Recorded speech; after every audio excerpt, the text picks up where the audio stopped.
रामनवमी के अवसर पे एकत्रित हुए हैं और सबने कहा है कि श्री राम के बारे में महापत है।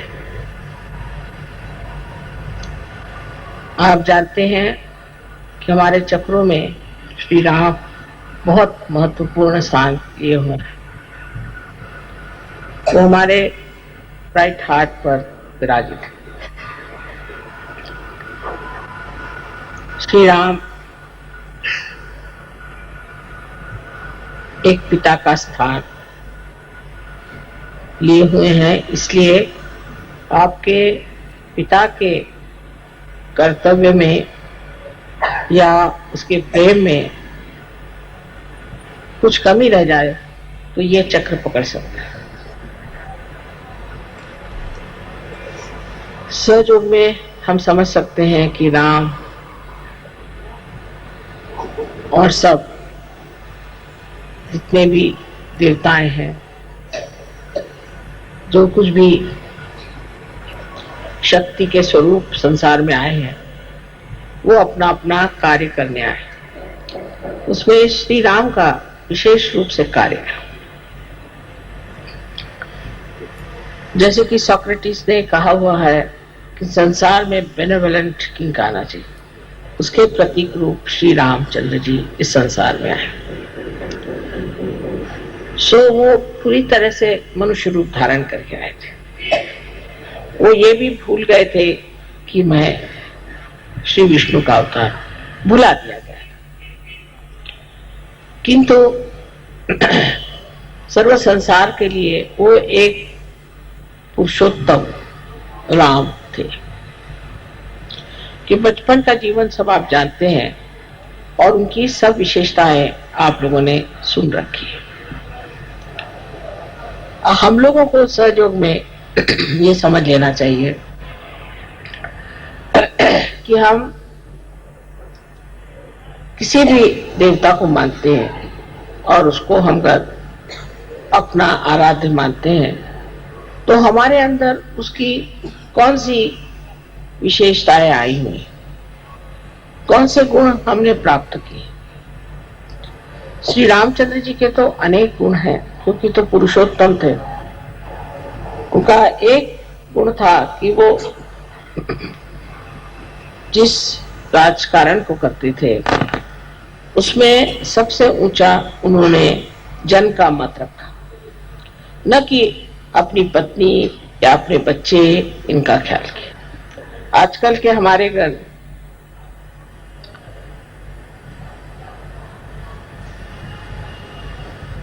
राजकीय लोग, पॉलिटिशियंस इस चीज को समझ लें तो उनसे स्वार्थ ही निकल जाए, वो निस्वार्थ हो जाए, धर्मपरायण हो जाए। किंतु श्री राम की जो प्रतिमा है वही आज तक किसी ने भी अपनाने का प्रयत्न नहीं किया। उल्टे उनके भजन जरूर गाएंगे, उनके नाम से बहुत बड़े बड़े ऑर्गेनाइजेशन बने हैं, राम मंदिर बनाएंगे, लेकिन ये सब बना लेने से क्या श्री राम आपके अंदर प्रवेश कर सकते हैं? क्या आपके जीवन में उनका प्रकाश आ सकता है या नहीं? ये सिर्फ सहयोगी ही कर सकते हैं कि अपने अंदर बसे हुए श्री राम को अपने चित्त के प्रकाश में लाएं। वो अत्यंत निरपेक्ष थे। ऐसे तो सभी देवता लोग किसी भी पाप पुण्य से रहित होते हैं। कोई सा भी पाप जिसे हम पाप कहते हैं, वो अगर करें तो वो पाप नहीं होता। जैसे श्री कृष्ण ने इतने लोगों को मारा, श्री राम ने रावण का वध किया, ये हमारे दुनियाई दृष्टि से हो सकता है कि पाप हो, किंतु परमात्मा की दृष्टि से नहीं हो सकता, क्योंकि इन्होंने दुष्टों का नाश किया, इन्होंने बुराई को हटाया और इनको अधिकार है कि ये इस कार्य को करने के लिए जो कुछ भी कर सकते हैं वो करें। जैसे देवी ने राक्षसों को संहार किया, राक्षसों का संहार किया, तो कोई कहेगा कि देवी ने पाप किया, किंतु उनका कार्य ही ये है कि वो राक्षसों का संहार करे और जो साधु हैं उन लोगों को संभाले। श्री रामचंद्र जी के जीवन में एक अहिल्योद्धार बहुत बड़ी चीज है। उन्होंने अहिल्या का उद्धार किया क्योंकि उसके पति ने उसे शापित कर दिया था। उस जमाने में भी कोई स्त्री अगर किसी भी तरह से वाम मार्ग में चली जाती थी तो उसका पति अगर साधु हो और उसकी स्थिति अगर ऊंची हो तो उसे शापित कर देता था। किंतु अहिल्या पे झूठा ही उन्होंने आरोप लगाया था, इल्जाम लगाया था और इस तरह से उसको भी उन्होंने पत्थर बना दिया। तो श्री राम ने उस अहिल्या का भी उद्धार कर दिया। विशेषकर उनकी जो पत्नी के प्रति प्रेम की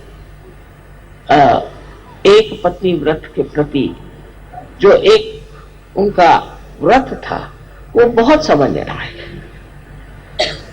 हालांकि वो जानते थे कि सीता जी महालक्ष्मी स्वरूपा है, वो स्वयं देवी है, किंतु मनुष्य के रूप उन्होंने अपने पत्नी के सिवाय किसी और स्त्री की तरफ आंख उठा करके भी नहीं देखा। जब हम राम की बात करते हैं तो हमारे अंदर जो पतित्व है वो भी हमारा स्वच्छ होना चाहिए। अगर कोई स्त्री श्री राम के बारे में सोचती है तो उसको भी अपने पति के प्रति वैसी ही श्रद्धा होनी चाहिए जैसे सीता जी को अपने पति के प्रति थी, और उसी प्रकार पति को भी श्री राम जैसे एक पत्नी व्रत होना चाहिए। सहयोग में बात कठिन नहीं है। स्त्री का मान रखना चाहिए, अपने पत्नी को मान से रखना चाहिए।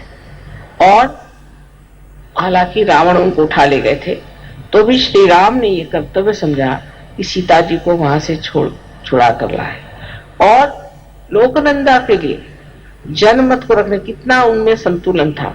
उसी सीता को जिसके लिए इतने वर्ष मेहनत करके उसको छुड़ा कर लाए थे उन्होंने त्याग दिया। अर्थात सीता जी स्वयं साक्षात देवी थी तो उनका त्यागने का तो कोई विशेष परिणाम नहीं होने वाला था और उन्होंने उन्हें त्याग दिया।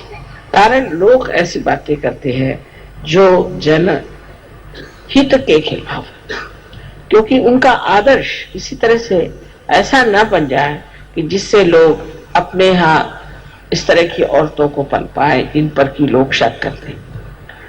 हालांकि वो निष्कलंका थी और देवी स्वरूपा स्वच्छ निर्मल थी। उनको त्यागने पर भी फिर सीता जी ने भी उनका एक तरह से त्याग कर दिया। उन्होंने स्त्री जैसे रामचंद्र जी का त्याग किया और श्री राम ने एक पुरुष के जैसे उनका त्याग। सीता जी स्वयं ही पृथ्वी में समा गई और फिर अंत में श्री राम जी ने भी सरजू नदी में अपना देह त्याग किया। इस प्रकार इनका जीवन अत्यंत घटनात्मक और बड़ा चमत्कारपूर्ण है। सारे जीवन में देखिए तो सीता और राम का आपस का व्यवहार और उनका एक दूसरे के प्रति श्रद्धामय रहना।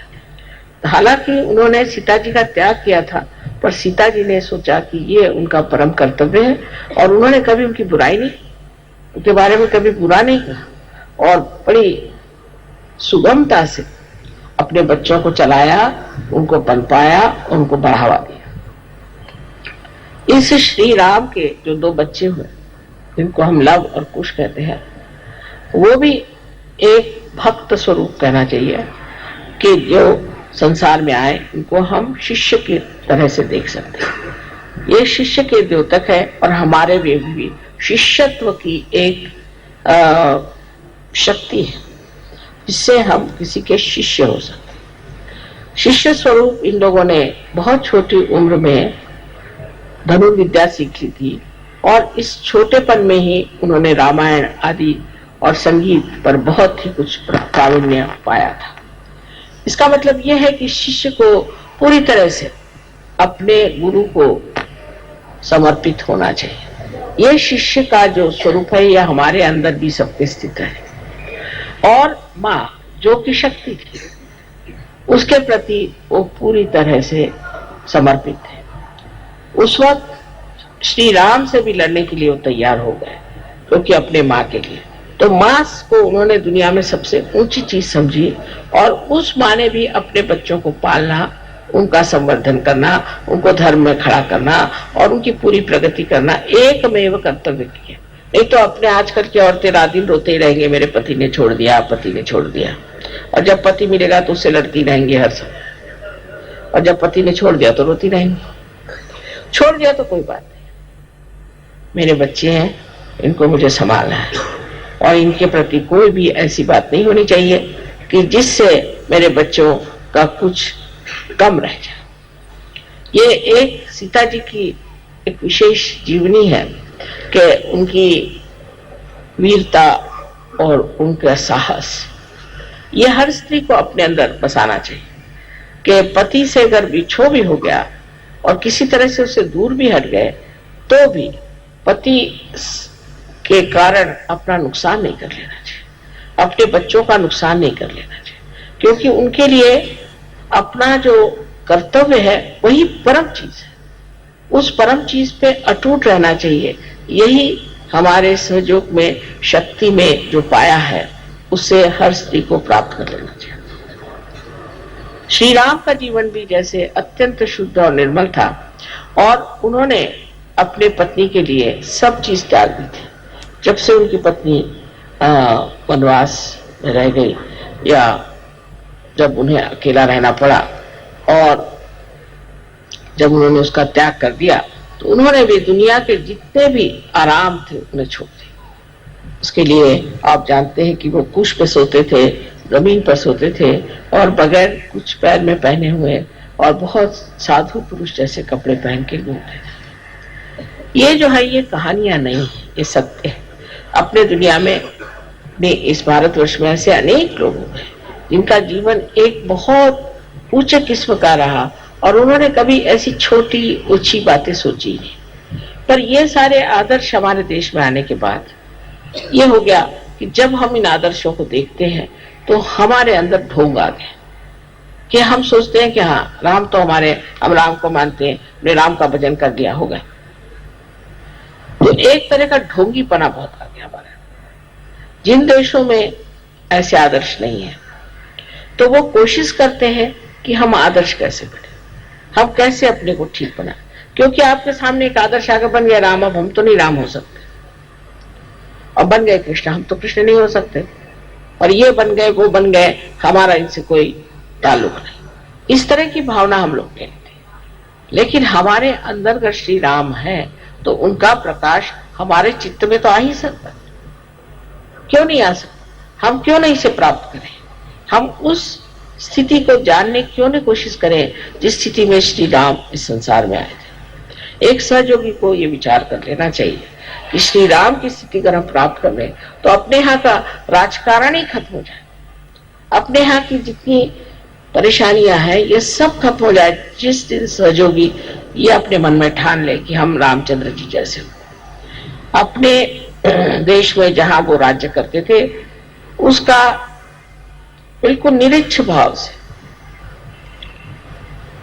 विदेह रूप से वो लालन पालन करते थे, और सब तरह की अच्छाइयां लोग में आए, उनमें धर्म आ जाए, पहली चीज उनके अंदर शिक्षा हो जाए, उनकी उन्नति हो जाए, उनके अंदर महान आदर्शों की स्थापना हो, ऐसा उन्होंने पूरी समय प्रयत्न किया और उसलिए अपना जीवन बहुत आदर्शमय बना। कल समझ लीजिए कि जो आदमी आपको कुछ कह रहा है और वो स्वयं ही वैसा नहीं, तो आपको उसके प्रति कभी श्रद्धा हो ही नहीं सकती और आप उसके गुण ले नहीं सकते। किंतु बहुत से लोग हमेशा कहते हैं कि हम इनको मानते हैं, हम उनको मानते हैं, लेकिन मैं देखती हूँ उसके बिल्कुल उल्टे होते हैं। जो राम को मानते हैं वो सबसे बड़े चोर पॉलिटिशियंस होते हैं, या उनकी 10-10 बीवियां होती, तो राम को आप कैसे मानते हैं? इसी प्रकार जीवन में एक सहयोगी का कर्तव्य क्या होता है कि हमें भी इन देवताओं के प्रकाश को हमारे चित्त में लाना चाहिए, हर चीज की और उसी तरह से देखना चाहिए। श्री राम क्या करते? इस वक्त अगर ऐसा प्रश्न आता तो श्री राम क्या करते? ऐसा अगर प्रश्न आता तो सीता जी क्या करते? सीता जी क्या कहते? सीता जी का क्या बर्ताव होता? इस तरह से अगर कोई सोचे स्त्री तो वो घर की गृहलक्ष्मी हो ही जाएगी। आप तो जानते हैं स्वयोग में कि सीता जी ने अनेक जन्म उसके बाद लिए, और उसमें से गृहलक्ष्मी का स्थान उन्होंने जो है तो फातिमा भी के तरह से किया। वो घर में घूंघट में पर्दे में रहती थी, पर वो सारा धर्म का कार्य उस शक्ति ने किया। उसके जरूरी नहीं कि आप बाहर जाकर के बहुत बड़े लेक्चर दें या बहुत बड़े कोई लीडर हो जाए, कोई जरूरी नहीं। आप घर में रह करके भी ये कार्य कर सकते हैं। अपने बाल बच्चे हैं और आपके और इष्ट जो है, आपके जो आप्तेष्ट हैं, उन सब में आप सहयोग फैला सकते हैं। लेकिन पहले आप पे ये चीज आनी चाहिए। उसके बाद जब ये सब कार्य होने के बाद फिर आप समाज में भी आ सकती हैं, और उसके बाद और भी आप कहीं जाना चाहे तो जा सकते हैं। पर पहले औरतों को सीता जी जैसे शुद्ध आचरण की होना चाहिए। शुद्ध आचरण में पहली चीज है ममता और प्यार। वो जब जंगलों में रहती थी अपने पति के साथ, कभी उसने ये नहीं कहा कि मेरा पति ये पैसा नहीं कमाता, वो पैसा नहीं कमाता, जैसे हमारे यहाँ औरतों की आदत होती है, ये चीज नहीं खरीदता, वो नहीं खरीदता। वो जंगल में है तो मैं भी जंगल में, वो जो खाते हैं वो मैं खाती, वो खाने से पहले मैं खा ले, ऐसा तो नहीं ना करती। वो खा ले, उनको खाना खिला दे, अपने देवर को खाना खिला दे, उसके बाद मैं खा लूं। इस पर औरतें ये सोचती हैं कि हमारे ऊपर बहुत ज्यादा हमारे ऊपर इससे प्रेशर आ जाता है, दबाव आ जाता है। ये बात नहीं। ये पृथ्वी तत्व जैसे स्त्री होती है, इसमें इतनी शक्ति है कि ये बहुत दबाव को खींच सकती है, और सारे दुनिया को देखिए कितने फल फूल आदि पत्तियां सब दे रहे। इसी प्रकार इस पृथ्वी तत्व के जैसे ही हम स्त्रियां हैं। हमारे अंदर इतनी शक्ति है कि हम सब तरह की चीज अपने अंदर समा सकते हैं, और अपने अंदर से हम हमेशा प्रेम की वर्षा दे सकते हैं। ये हमारे अंदर परमात्मा ने शक्ति दी है।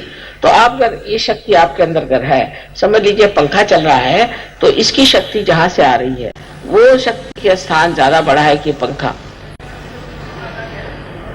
अगर ये सोचे कि ये पंखा चल रहा है, दुनिया के सामने पंखा दिखाई दे रहा है, तो ये बड़ा है, तो आप समझ सकते हैं गलत है।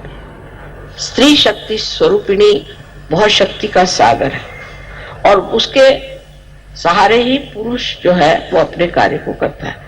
एक जैसे उसको कहते हैं कि पोटेंशियल और एक काइनेटिक। तो पोटेंशियल तो स्त्री है और पुरुष जो है काइनेटिक। लेकिन पुरुष को देख करके क्योंकि वो दौड़ ज्यादा सकता है, तो औरत भी दौड़ने लग जाए।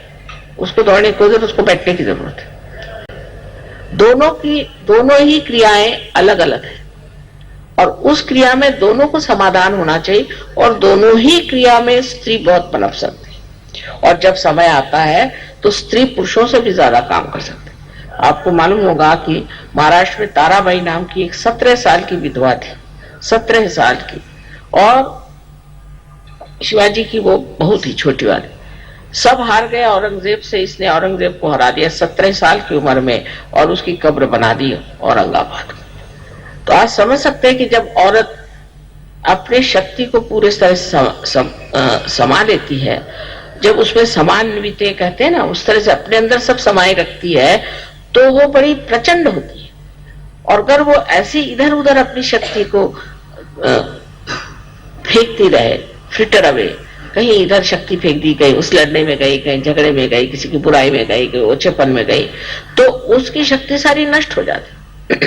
तो स्त्री जो है वो इतनी शक्तिशाली नहीं है कि वो चाहे तो पुरुषों से कहीं अधिक कार्य कर सकती है, पर सबसे पहली चीज है वो अपनी शक्ति का मान रखे।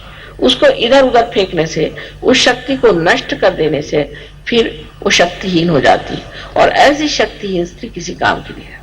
तो स्त्री का कार्य अत्यंत महत्वपूर्ण है, गौरवपूर्ण है, और बहुत लज्जाशील और बहुत सूझबूझ वाली होनी चाहिए। जैसे आदमी लोग गाली बकते हैं, बकने दे, औरतें नहीं बक सकती। आदमी लोग हैं आपस में, देखा उनका कि बहुत झगड़ा होगा तो मारपीट कर लेंगे, कर लेंगे, औरतें नहीं कर सकती। इनका कार्य शांति देने का है, इनका कार्य है संरक्षण का, इनका काम है लोगों को बचाने का। अब जैसे कि एक ढाल है, ढाल तलवार का काम नहीं कर सकती, और तलवार ढाल का काम नहीं कर सकती। पर ढाल बड़ी की तलवार, ढाल ही बड़ी है। जो तलवार के वार सहन कर ले वो बड़ी कि तलवार बड़ी। एक आध बार तलवार भी टूट जाएगी पर ढाल नहीं टूटती। इसलिए औरतों को भी अपने शक्ति में समा लेना चाहिए, और इस शक्ति की सबसे बड़ी जो धुरा है वो है नम्रता। नम्रता पूर्वक अपनी शक्ति को अपने अंदर समा लेना चाहिए। ये कार्य कठिन नहीं सहयोगियों के लिए, सहयोगियों के लिए बिल्कुल कठिन है। मैं देखती हूँ कि बहुत सी सहयोगिनी औरतें इतनी बकवास करती हैं, उनको पता नहीं क्या, कभी जाएंगी तो आदमियों से बक बक बक बक करी। एक साथ दौड़ गया, माता जी मुझे बचाओ बचाओ बचाओ। मैंने कहा क्यों, मेरे पीछे लगे। मैंने कहा कौन? कहला वो जो बहुत बोलती है। अरे मैंने कहा बोलती है बहुत? हाँ। कहले माँ मुझे बचाओ, कुछ तंग आ गया। तो आकर के मेरे कमरे में छिप। तो ज्यादा आदमियों से बात करने की जरूरत ही नहीं, बेकार की बकवास करने की जरूरत क्या। औरतों में भी एक बेकार की बकवास करने की जरूरत है। सहयोग में मैंने ये देखा है कि आदमी लोग सीखते हैं, ऐसे औरतों को भी सीखना चाहिए। सहयोग क्या है, इसके चक्र क्या है, कौन से चक्र से आदमी चलता है, कौन से चक्र से उसकी क्या दशा होती है, क्या होती है, इसका पूरा ज्ञान होना चाहिए। ये सब आदमी सीखेंगे तो औरतें पीछे रह जाए। ये सब औरतों को सीखना चाहिए। अब पुरुषों की बात कहना है तो श्री रामचंद्र का हमारे सामने आदर्श है। मुझे लगता है कि इस मामले में मुसलमानों ने हमारे ऊपर बड़ा गजब किया हुआ है। मैं उनको बुरा नहीं कहती, उनके देश में ये बात नहीं है।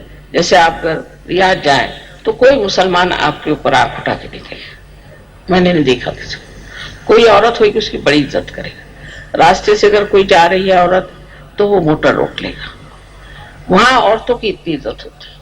और हमारे यहाँ जो है पता नहीं क्या होगा, इनका ऐसा उल्टा असर पड़ा है कि हम लोग सोचते हैं कि औरतों को बिल्कुल एक उपभोग की वस्तु, हर औरत की तरफ देखना चाहिए, गर्दन मुड़ जाएगी और देखते रहेंगे। हर स्त्री की ओर नजर डालना ये महापाप और सहयोग में निषिद्ध माना जाता है, बिल्कुल निषिद्ध है। इससे आपकी आंख खराब हो जाएगी पहली चीज, और सहयोग में तो और भी नुकसान हो जाएगा। और अगर वो नहीं हुआ तो अंधे भी हो सकते। कभी कभी मैं देखती हूँ कि लोगों की आंख वैसे कट कट कट कट घूमती रहती, बात एक से करते रहेंगे और आंख घुमाते रहेंगे। अब औरतें भी सीख रही, इससे सबसे बड़ा जो नुकसान होता है वो आपका चित्त है।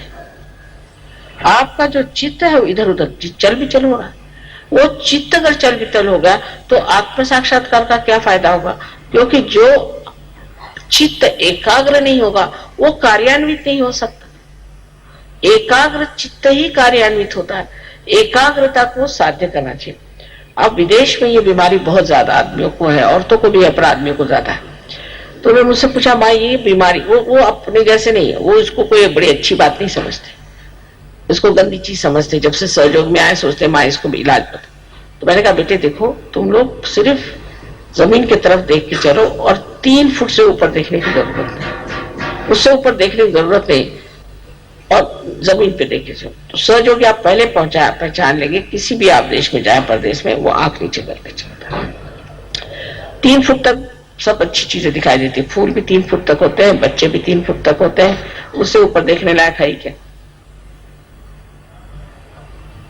सो इस तरह से अपने चित्त को कंट्रोल करना चाहिए। अब श्री राम को तो जरूरत नहीं थी, लेकिन आपके पास का श्री राम का मान है तो आपको उनके जैसे अपने चित्त को कंट्रोल करना चाहिए। और अपने पत्नी से भी यही समझाना चाहिए कि तुम शक्ति हो और हम तुम्हारी इज्जत करते हैं, पर तुम उसके योग्य भी होना चाहिए। जैसे यत्र नार्या पूजन्ते तत्र रमन्ते देवता। जहां स्त्री पूजी जाती है वहीं देवता रहते हैं, पर वो पूजनीय भी होना चाहिए। क्या बैठ जाइए, अच्छा बैठिए, पूजा में इधर उधर नहीं घूमते। सोकर स्त्री पूजनीय है, पूजनते माने पूजनीय तो होना चाहिए। किसी गंदी औरत की कोई पूजा करेगा क्या? किसी दुष्ट औरत की कोई पूजा करेगा? कोई राक्षसी स्वभाव की औरत उसकी कोई पूजा करेगा? तो जो और पूजनीय है वहीं पर उसकी पूजा होनी चाहिए और वहीं देवता रहते हैं। और सबसे पहले बात ये भी जान लेनी चाहिए कि ये हमारे बच्चों की माँ है। अगर पति अपने औरत पे बच्चों के सामने डांटना फटकाना शुरू कर दे, उसकी कोई इज्जत ना रखे, तो कभी भी बच्चे उसका मान नहीं करेंगे। तो इस तरह से जैसे समझ लीजिए कि एक प्राइम मिनिस्टर है, डिप्टी प्राइम मिनिस्टर है, स्त्री को भी पति का कभी भी अपमान नहीं करना चाहिए। तो प्राइम मिनिस्टर से डिप्टी मिनिस्टर पे, प्राइम मिनिस्टर पे सत्ता आती है, फिर वो सत्ता बच्चों में भी आ सकती है। पर अगर आप दोनों भी इस तरह के हो कि जिनको ये अंदाज ही नहीं, औरत चाहती कि मेरा चले, आदमी चाहते मेरा चले, आदमियों को चलाना अगर औरत को आ जाए तो कभी झगड़ा ना हो। लेकिन ये समझना चाहिए कि आदमी को चलाना बहुत ही आसान चीज है, क्योंकि बिल्कुल बच्चों जैसे होते हैं, उनको चलाना बहुत ही आसान है। उनका स्वभाव बच्चों जैसा होता है, भोले भाले होते हैं। उनको बेकार की बातों से परेशान करने से आप चला नहीं सकते, लेकिन उनको भी एक बच्चों जैसे माफ कर दिया जाए। अब बाहर जाते हैं, सबसे लड़ाई झगड़ा करते हैं, आफत उनकी रहती है। घर में आके बीवी पे नहीं बिगड़ेंगे तो बाहर वालों पे बिगड़ेंगे, तो मार खाएंगे। चलो बीवी बिगड़ गए, चलो छोड़ो, क्या है उसमें। इस तरह की जब तक स्त्री की भावना पति के तरफ नहीं होगी, तब तक आपस में सामंजस्य नहीं आ सकता, प्यार नहीं आ सकता। लेकिन पति को भी चाहिए कि अपने पत्नी को क्या चाहिए, क्या नहीं चाहिए, इसका विचार है। लेकिन ये नहीं कि आप पत्नी है, वो कुछ गलत बात बताए, कोई गलत सलाह दे, उस पर जरूर पति को कहना चाहिए कि ये गलत है, ये नहीं मैं करने वाला, ये झूठी बात है, ये मैं नहीं करना। लेकिन छोटी छोटी बातों पर झगड़ा करने की कोई जरूरत नहीं। और छोटी छोटी बातों को झगड़ा करना सहयोगियों को बिल्कुल नहीं शोभा देता। और मुझे बड़ा आश्चर्य होता है कि सहयोगी भी आपस में लड़ते रहते हैं और मुझे आकर बताते हैं कि मेरी बीबी ऐसे, तो बता दो मेरा हस्बैंड ऐसे। नहीं कर, दो आदमी दुनिया में सहयोगी प्रेम से नहीं रह सकते। ये सारे संसार को मैं कह रही हूँ कि हमको सबको प्रेम से रहना है, तो हम सब कैसे प्रेम से रहेंगे बताओ। ऐसी झगड़ा अगर होता रहा तो किस तरह से हो सकता है। तो पहली चीज है कि पति को पूरी तरह से एक, जिसे कहते हैं कि पत्नी के प्रति जागरूक रहना चाहिए और ये जान लेना चाहिए कि सारे संसार की औरतें जो हैं आपके लिए माँ बहन के बराबर। ये अगर सहयोग में आकर नहीं हुआ तो आपका कहीं भी नहीं हो सकता। अभी एक साहब थे, वो भी स्विस, अपने हिंदुस्तानी नहीं, तो एक लड़की के बाप थे, वो कोई सहयोगी नहीं थे, तो वो जरा ऐसे ही थे, इधर उधर उनका बहुत चलता था। तो वो सहयोग में भी आए, वो भी सहयोग में, दोनों बीबी उनकी बहुत अच्छी, शालीन, बहुत अच्छी लड़की। वो जहां भी जाए यही धंधे करते रहे। तो उनके बाप जो कि सहयोगी नहीं थे, उन्होंने कहा कि देखो बेटी तुम इसको छोड़ ही दो, क्योंकि जो सहयोग में भी आकर वो धंधा नहीं छोड़ता है वो कभी भी नहीं ठीक होता, तुम छोड़ दो इसको। वो कहा थोड़ा सा ठीक हो गया, कहले थोड़ा सा नहीं, अगर वो पूरा ठीक नहीं हो सकता तो ये सहयोगी है ही नहीं, इसको तुम छोड़ो, इससे तुम रिश्ता ही तोड़। जबकि एक आदमी सहयोगी नहीं है, वो भी इस बात को सोचता है कि सहयोग में आने पर भी अगर इसकी आंखें स्थिर नहीं होती, इसका अगर चित्त स्थिर नहीं होता, तो ये गलत बात है। दूसरे हमारे संस्कृति की जो विशेषता है कि स्त्री पुरुष का आपस में मेल जोल बस भाई बहन तक होना चाहिए, लेकिन ऐसा नहीं होता। मैं देखती हूँ कि फौरन कोई औरत है बकबकिया, और वो जाकर के बस किसी आदमी को भिड़ जाएंगे और उसे बकना शुरू कर दिए। उसको पता नहीं क्या जरूरत है, मेरी समझ नहीं आता। औरतों के साथ नहीं बैठेंगे, आदमियों के साथ बैठे। ऐसे कुछ आदमी भी होते हैं स्त्री लंपट, वो बस कोई दिखाई दी औरत लग गए उसके साथ। कोई भी औरत दिखाई दे, फिर वो नौकरानी हो चाहे कोई हो, बस उनके हाथ में अगर कोई आ जाए लग गए उसके पीछे में। कोई उनको अपना आत्मसम्मान ही नहीं होता है, और इसको वो पुरुषार्थ समझते हैं। अरे भाई, पुरुषार्थ करने वाले जो पुरुषोत्तम है वो तो श्री राम, वो तो वहां बैठे हुए हैं जिनको की कहना चाहिए पुरुषार्थी है, और जो बिल्कुल ही पाताल में है वो अपने को पुरुषार्थी समझते हैं। इसमें कौन सा पुरुषार्थ है? या तो फिर श्री राम को मत मानो, फिर शैतान को मानो। अगर श्री राम को मानते हो तो उनके आइडियल्स पे चलो। और इसीलिए अपने यहाँ अपने बच्चे भी खराब हो रहे हैं, औरतें भी खराब हो रही। पर तो भी मैं भारतीय संस्कृति की विशेषता कहूंगी कि औरतों ने बहुत संभाल लिया है। अभी अगर अमेरिकन जैसी औरतें थे तो आपको सब पहुंचा देती ठिकाने, उन्होंने तो सबको ठिकाने कर दिया अमेरिकन औरतों ने। वहां आदमियों का जो हाल है, अगर मैं आपसे बताऊं तो अगर 2 शादियां उस बेचारे की हो गई, 2-3 शादियां, तो वो तो हाथ में झोली लेके घूमने लगता है। और औरतें ने अगर 2-3 शादियां कर ली तो महल बना के बैठ जाती। पर वहां क्या, बच्चे घर छोड़ के भाग जाते हैं, वहां की सामाजिक व्यवस्था क्या है।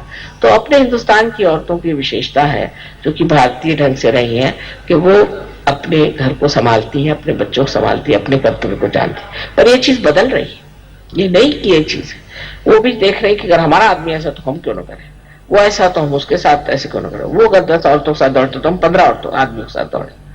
इससे आप, वो अगर गंदे काम करता है, वो अगर नर्क में जा रहा है तो मैं उससे पहले नर्क में जाऊंगी, इस तरह की बातें औरतों को करना चाहिए। और धर्म की धुरा जो है वो स्त्रियों के हाथ में, स्त्री को संभालना है, स्त्री को ही पति को धर्म के रास्ते पे लाना है, समझा करके, बुझा करके उसको अपने पास रखना। ये स्त्री का बड़ा परम कर्तव्य है और उसके अंदर ये शक्ति है। और अगर वही स्वयं धर्म पे बैठी नहीं, धर्म में सबसे बड़ा धर्म है क्षमा। क्षमा करना अगर स्त्री में ना आए तो वो कोई सा भी धर्म करे उसे फायदा नहीं। पहली चीज उसमें क्षमा होनी चाहिए, बच्चों को क्षमा करना, पति को क्षमा करना, घर के नौकरों को, चाकरों को, सबको आश्रय देना, ये स्त्री का कर्तव्य। तो कुछ ऐसा आ जाता है, आप देखो कि जो हम भी कार्य कर रहे हैं, ये राम भी नहीं कर सकते थे, कृष्ण भी नहीं कर सकते थे, ईसा मसीह भी नहीं कर सकते थे। अगर राम होते तो बस वो शिरच्छेद कर देते सबका, सबको मारे डालते, कहते चलो जाओ तुम बेकार, तुम अधर्मी हो, तुम औरतों के पीछे में भागते हो, तो स्त्री लंपट हो, चलो। न जाने कितने लोगों को पहले ही खत्म कर देते। दूसरे अगर कृष्ण आते तो वो सुदर्शन चक्र चलाते, वो भी गड़बड़ हो जाती। ईसा आते तो अपने को क्रूसिफिक्शन पे चढ़ा लेते। अब ये तो बहुत अच्छा है, एक बार आप क्रूसिफिक्शन पे चले जाओ, काम खत्म है। रोज का क्रूसिफिक्शन तो नहीं होता, ये तो माँ ही कर सकती, ये माँ ही कर सकती है। उसके अंदर प्यार की शक्ति इतनी जबरदस्त है कि कोई भी चीज हो वो उस प्यार की शक्ति के सहारे पार हो जाती, वो सब चीज उठा लेती। और उसके तरीके ऐसे प्यारे होते हैं कि फिर बच्चे उसको बुरा नहीं मानते। कोई बात हो गई, अब समझ लो गड़बड़ हो गई कुछ, तो माँ है वो जानती किस तरह से टाल दे, और फिर डांट भी सकती है, क्योंकि बच्चे जानते हैं कि माँ हमें प्यार करती है, हमारे हित के लिए कहती, बच्चे उसका बुरा नहीं मानते। अगर बाप डांट दे तो बच्चे हो सकता है उनसे मुंह मोड़ ले, लेकिन माँ से, क्योंकि माँ का प्यार जो है वो ऐसा है कि निर्वाज, वो कुछ नहीं चाहती अपने लिए, वो ये चाहती मेरे बच्चे ठीक हो जाए, मेरी सारी शक्तियों को प्राप्त करें, अपने अंदर जो भी कुछ मेरा अच्छा है सब प्राप्त करें। ऐसे अगर माँ समझे तो बच्चे ठीक हो जाए। पर बहुत सी माँ बहुत फॉरवर्ड, आगाऊ होती, सब चीज में घुसने जाएंगी, सब चीज में बोलने जाएंगी। उसका पति तो बेचारा चुपचाप बैठे रहेगा, यही देवी जी सामने में खड़ी हुई। ऐसे जब होता है तब बच्चे खराब हो जाते, तब संसार में और तरह के बच्चे पैदा होते हैं जो बड़े उत्पाती भी हो सकते हैं और जो बहुत हानिकारक भी हो सकते हैं। स्त्री को पोटेंशियल पीछे रहना चाहिए और पति को आगे रखना चाहिए। ठीक है, जो कुछ भी है पति करे, स्त्री पीछे से उसकी मदद करती रहे, उसी के शक्ति का स्रोत ही स्त्री है, ये समझ लेना चाहिए। तो एक स्त्री को कितना शुद्ध होना चाहिए, कितनी मेहनत करनी चाहिए। आप सब कहेंगे कि माँ सब स्त्रियों पे छोड़ते, क्योंकि मैं जानती हूँ आप शक्तिशाली, मैं जानती हूँ हमारे अंदर बड़ी शक्ति है, क्योंकि मैं माँ हूँ। अब देखिए मेरे ऊपर सबने छोड़ दिया कि हजारों लोगों को पार करो, इतनों को बीमारियां ठीक करो, सुबह से शाम बीमारियां ठीक कर, फिर लोगों को पार करो। ऐसे किसी ने काम किए थे? एक अहिल्या का उद्धार कर दिया, हो गया। उसके बाद किसका उद्धार किया? ईसा मसीह ने सिर्फ कुल मिला के 21 लोगों को ठीक किया। अभी तो मैंने 21,000 लोगों को ठीक किया होता। और दुनिया भर में घूमो फिरो, सबका ये करो वो करो, सब चल रहा है, पर कुछ नहीं लगता मुझे, क्योंकि वो शक्ति है ना प्यार की, तो प्यार की शक्ति मेरे से आगे दौड़ती। अभी बाहर निकलने से पहले मैं सोचती हूँ कि एक बार बंधन ले लूं, न जाने कैसे लोग मेरे पैर पकड़े, लेकिन भूल जाती हूँ। और जैसे ही कोई सामने ऐसा आ जाता, सब उसकी परेशानियां अपने अंदर खींच लेती। वो प्यार ऐसा है कि वो अपने आप ही कार्यान्वित करे, तो उसको मैं जानती हूँ कि ये प्यार है, इसी के सहारे सारा कार्य हो रहा। तो मैं नहीं बुरा मानती, जो भी हो रहा है ठीक है, थोड़ी तकलीफ होगी ना, कोई हर्ज नहीं, ये सब माँ ही कर सकते। और इसलिए मेरा विशेष आप लोगों की तरफ रुख है कि आप समाधान और स्थिरता के साथ कार्य करें। और पुरुषों को भी चाहिए कि अब अपने औरतों की पूरी सहायता करें और उनको समझे, उनका आदर करें। और जब तक दोनों भी पहिए एक रथ के एक जैसे नहीं होते हैं तो रथ घूमता ही रहता है, रथ आगे नहीं जाएगा। दोनों एक ही जैसे होने चाहिए, पर एक लेफ्ट को है, एक राइट को है। लेफ्ट वाला अगर राइट में लगाओ तो लगेगा नहीं, और राइट वाला लेफ्ट पे नहीं लगेगा। इसलिए ये दो तरह के चक्के हैं, और ये दोनों तरह के चक्के चल रहे हैं इसलिए क्योंकि ये एक जैसे भी है और एक जैसे है भी नहीं। एक दूसरों के बिल्कुल जैसे हैं, माने ये ऊंचाई में, लंबाई में, बढ़ाई में, लेकिन इनका कार्य जो है वो अलग अलग है। इसी प्रकार हमारे भी जीवन में होता है। तो श्री रामचंद्र जी ने सिर्फ पति पत्नी का ही विचार नहीं किया,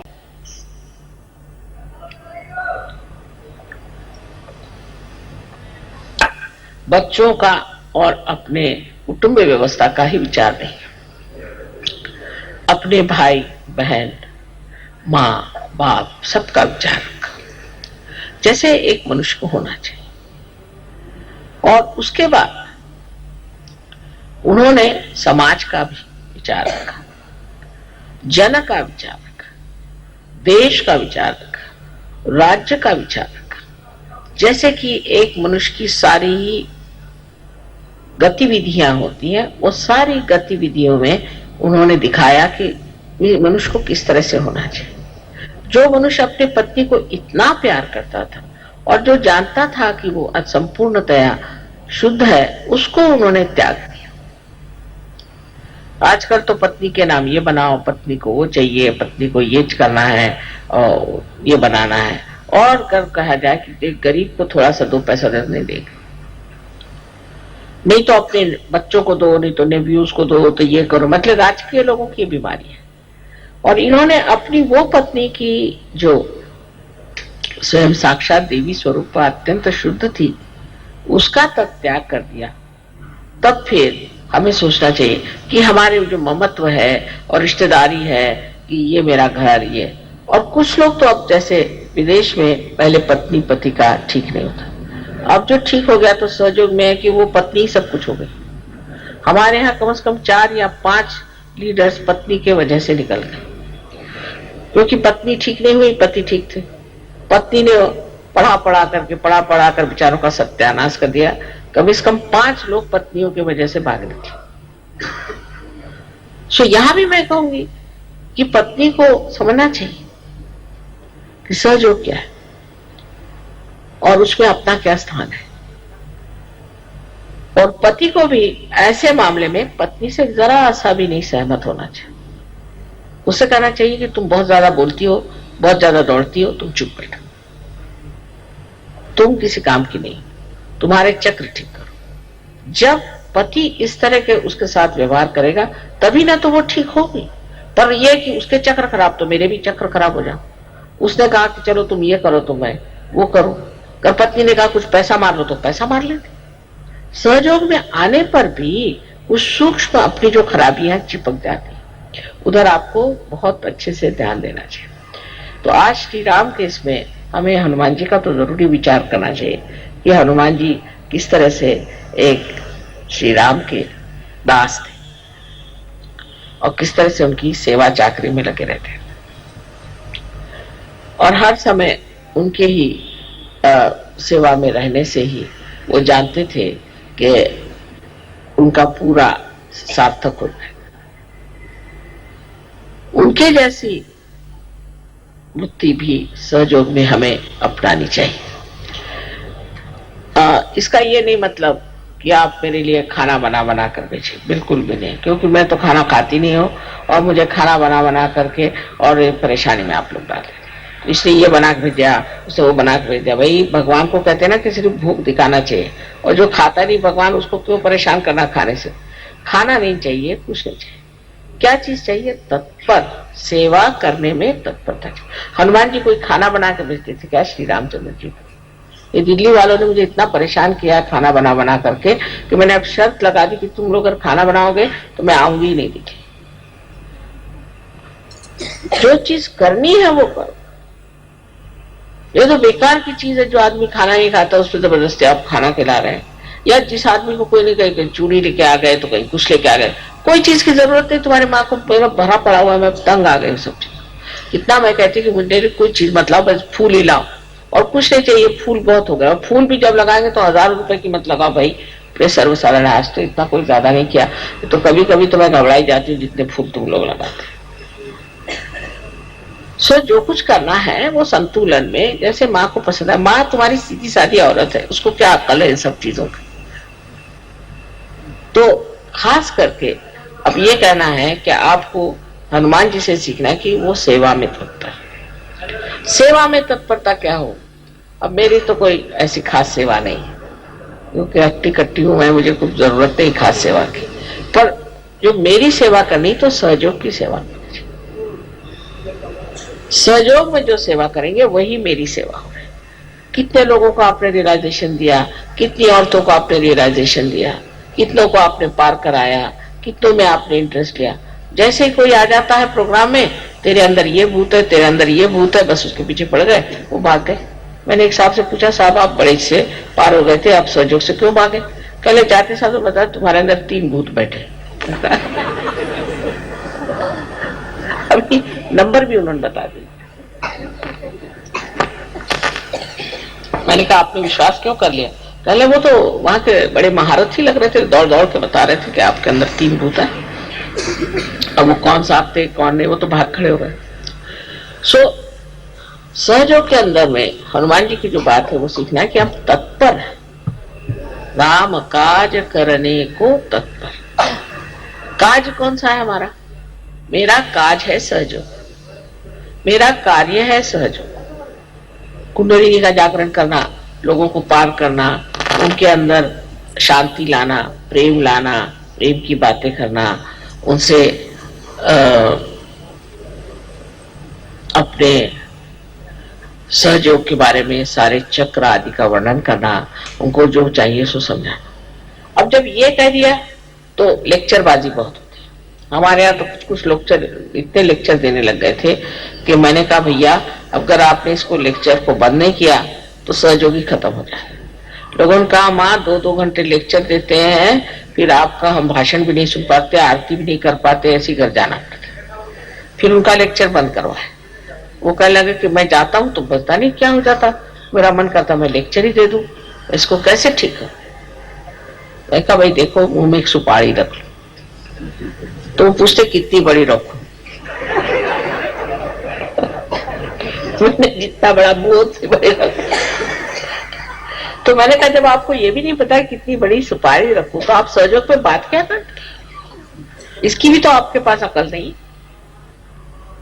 तो सहयोग पे बात करना लोगों को बहुत अच्छा, मतलब लेक्चर देना। जैसे एक प्लेटफॉर्म मिल गया है, बस माइक मिल गया, चले माइक पे बोलना, माइक तो छूटता नहीं। फिर एक बार माइक पकड़ लिया तो छूटता नहीं। ये भी एक नई बीमारी।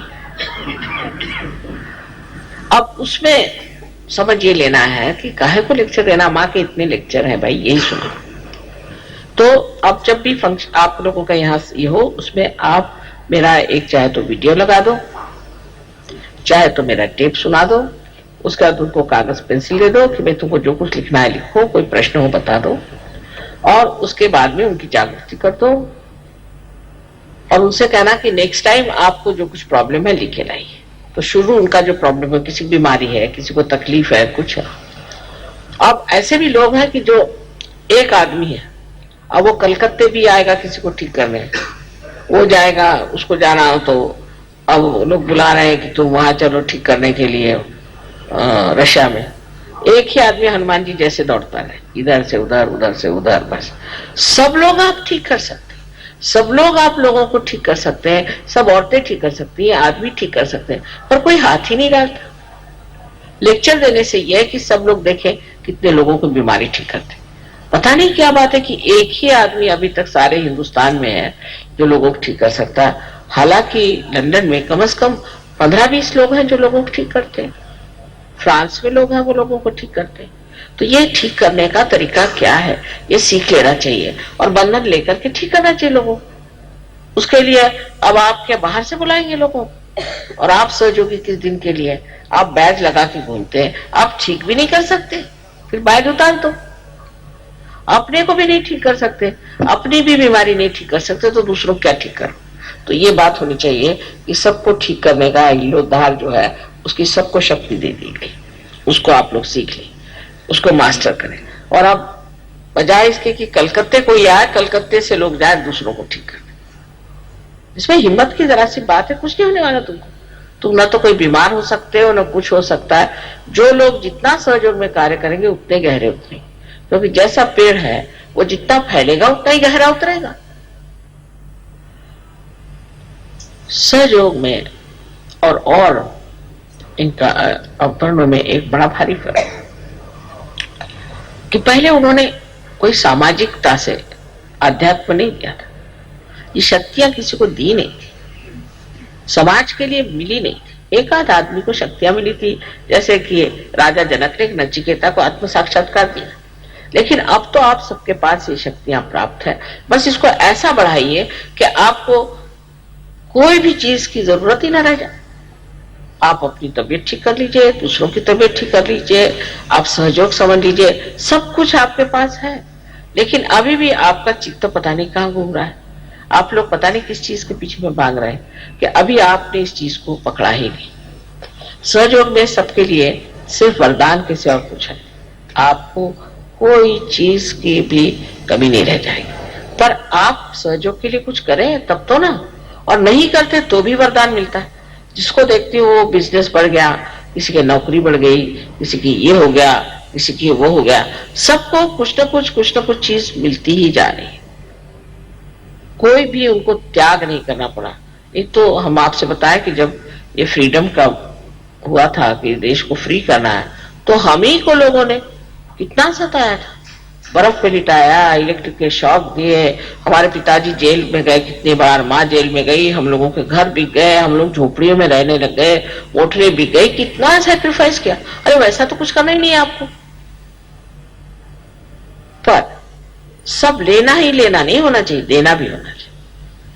अगर एक दरवाजा खुला है तो दूसरा दरवाजा भी खोलना चाहिए। एक ही दरवाजा खोलने से नहीं होता। सब बताएंगे माँ मेरा ये भला हो गया, मेरा वो भला हो गया, तुमने किसका भला किया? इस चीज पर ध्यान देना चाहिए कि हमने कौन सा भला काम किया। पर नेतागिरी के लिए बहुत झगड़े कि कौन नेता हो, ये बड़े झगड़े। सब बना बनाया स्टेज है, आप नेता पे आपको जान लेना चाहिए कि ये सब माँ का खेल है। किस दिन आप नीचे गिर जाएंगे वहां से आपको पता होना चाहिए। खासकर औरतों को तो बिल्कुल ऐसे चक्कर में आना ही नहीं चाहिए, उनको फौरन ऊपर से नीचे गिरना पड़ेगा। और आदमियों को भी समझ लेना चाहिए कि इसमें नेता वेता कोई है नहीं, ये सब माँ ने बनाया हुआ खेल है, और इस चक्कर में आना ही नहीं। मैंने कह दिया अच्छा चलो लीडर्स आ गए, काय के लीडर्स और काय करके, सब एक खेल बनाया माँ ने, इसमें लीडर्स वीडर्स कोई नहीं है। सिर्फ यह है कि देखा जा रहा है कि आप कितना तौल सकते हो। अगर आपके अहंकार चढ़ गया तो गए आप, वो फौरन दिखाई दे। सहयोग में कोई चीज छिपती नहीं, सब चीज सामने आ जाती। मैं कुछ कहूं या ना कहूं, वो अपने आप मुंह पे ताला लगा के उतर आते अपने आप। हम लीडर है, देखा क्या कल मुंह में ताला लगा लिया, भाई क्यों? पहले हमने ये खराब काम कर। तो लीडर पे और जिम्मेदारी आ जाती है कि हम और अच्छे और नम्र और मीठे और प्यारे बन जाए, और सबको मिला के सबकी पूछ करके सबके से चले। अब ये सब चीजें आज रामचंद्र जी के विशेष दिवस पर हमें मानना चाहिए कि उन्होंने जो कुछ भी जीवन में करके दिखाया, उसका कुछ भी अंश हम करके दिखाया तो माँ के जीवन को भी चार चांद लग जाएंगे। उन्होंने इतने दिन वनवास किया, वनवास में रहे, जंगलों में बगैर कुछ पहने हुए घूमे फिरे, कितनी मेहनत करी, और सिर्फ अपने पिता की आज्ञा मानने के लिए उन्होंने कार्य किया। अब मेरी आज्ञा मानने के लिए आप लोग सिर्फ कोई वनवास जाने की जरूरत नहीं, आपको नंगे पैर घूमने की जरूरत नहीं, भूखे रहने की जरूरत नहीं, कुछ नहीं करने की जरूरत, सब व्यवस्था है। लेकिन सहयोग में आपको लोगों को ठीक करना आना चाहिए, लोगों की बीमारियां ठीक करनी आनी चाहिए, और आपको सहयोग के बारे में सब कुछ मालूम होना चाहिए। और सबसे बड़ी जाननी चाहिए चीज कि सहयोग ये प्रेम है, ये प्रेम की शक्ति जो कार्य कर रहा है और कोई नहीं, और उसी से सब लोगों का भला हो सकता है। ये कोई एक आदमी के लिए नहीं है, एक विशेष लोगों के लिए नहीं है, ये कोई एक देश के लिए नहीं है, ये है सारे विश्व के लिए। तो एक ये भी देखना चाहिए कि हमारा चित्त कैसा है, कहाँ जाता है। बार बार करके हमारा चित्त जाता है, उसको चित्त को निरोध करना चाहिए, रोकना चाहिए। उसमें आत्मा की शक्ति पूरी तरह से भरनी चाहिए और मनुष्य को एकाग्र होकर के हर कार्य को करना चाहिए। भक्ति भाव से, प्रेम से अगर जो करेगा वो बहुत गहरा उतरेगा, और नहीं तो ऐसे ही कचरा बहुत होता है, और कचरे का जो अंत होता है वो भी आप जानते हैं।